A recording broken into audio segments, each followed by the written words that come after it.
রাধে রাধে বন্ধুরা, আজকের দিনেতে 1 বছর আগে আমার সোনামানিক আমার কোলজোড়ে এসেছিল।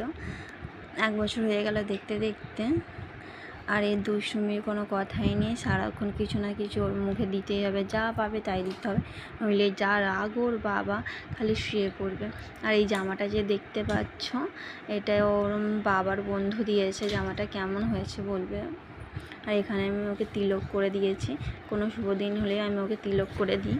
আর ও সবসময় নিরামিষই খায় এখনও অবধি, আমিও নিরামিষ খাই, ওই জন্য তিলক কাটলে তো কোনো অসুবিধা নেই ওর, ওই জন্য আমি ওকে কেটে দিই তিলক। আর ওখানে আমি ওকে তুলসী মালাটাও চেঞ্জ করে দিয়েছি, এসব ভিডিও করা হয়নি। আর ওর খাবারটাও যেহেতু সেদ্ধ খায়, এখন ঝাল মশলা খায় না, সেই জন্য 5 রকম সেদ্ধ, 5 রকম মিষ্টি আর পায়েস ভাত এইসবই করেছিলাম। আর আমার ভিডিওটা নিতে মনে ছিল না সাজানোটা, আর নিনি এখানে আমি ওকে আশীর্বাদ করছিলাম তখন। আর ওই জন্য লাস্ট পজিশানে জাস্ট খাবারের ছবি